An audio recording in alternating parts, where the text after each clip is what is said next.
किसी गांव में एक गरीब किसान था। घर में उसकी पत्नी और वो दो ही लोग थे। उनके दिन गरीबी में गुजर रहे थे। किसान के पास कुल जमा एक गाय और दो बोरी अनाज ही था। पति पत्नी दोनों ही दिन रात अपने भाग्य को कोसते रहते, भगवान से शिकायत करते कि उन्हें इतना गरीब क्यों बनाया। इसी तरह से दोनों के दिन गुजर रहे थे। एक दिन गांव में एक साधु आया।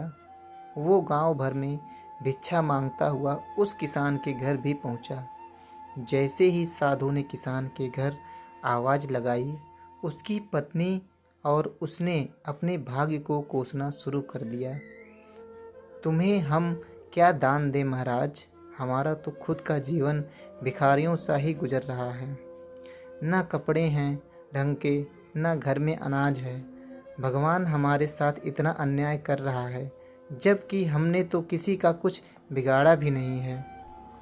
साधु उनकी समस्या समझ गया। उसने कहा, देवी, भाग्य भगवान नहीं बनाता, हमारे कर्म ही भाग्य बनाते हैं। भगवान तो केवल कर्मों का फल दे रहा है। किसान और उसकी पत्नी ने फिर जवाब दिया, बाबा, हमने ऐसा कौन से पाप किए हैं जो ऐसा जीवन भुगत रहे हैं। हमने तो कभी कोई पाप किए ही नहीं, लेकिन कभी भी घर में एक गाय और दो बोरी अनाज से ज़्यादा कुछ रहता ही नहीं। साधु ने कहा, अगर तुम ज़्यादा धन चाहते हो तो मैं एक उपाय सुझाता हूँ।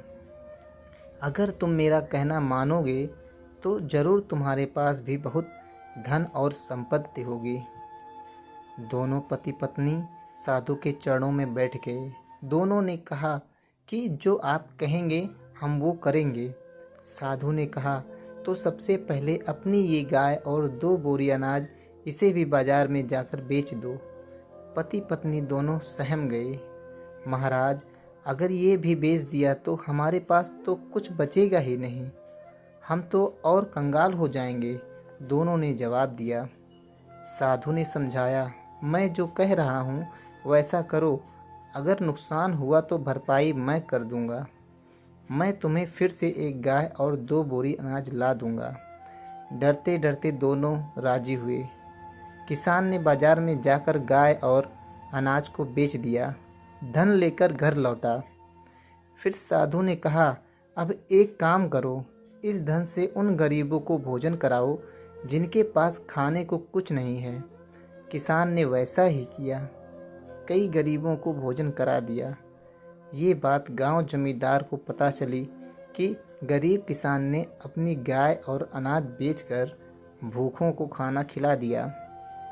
उसने तुरंत अपने सेवक को भेजकर किसान के घर एक गाय और दो बोरी अनाज भिजवा दिया। साधु ने फिर किसान से कहा कि इसे भी बेचकर आओ और कल फिर गरीबों को भोजन कराओ। किसान ने फिर ऐसा ही किया। तो फिर किसी ने उस किसान को दान में एक गाय और दो बोरी अनाज भिजवा दिया। साधु के कहने पर किसान रोज़ गरीबों को इसी तरह भोजन कराता रहा और उसके यहाँ रोज़ दान आने लगा। लोग उसकी मदद करने लगे कि ये किसान गरीब होकर भी भूखों को भोजन कराता है। धीरे धीरे उस किसान की ख्याति दूसरे गांव में भी फैल गई। धीरे धीरे दान आने का दायरा बढ़ता गया। बहुत दिन गुजर गए। किसान गरीब से संपन्न हो गया। उसने एक दिन साधु से पूछा कि अचानक मेरे भाग्य में इतना अनाज और धन कैसे आ गया। साधु ने उसे समझाया कि तू इस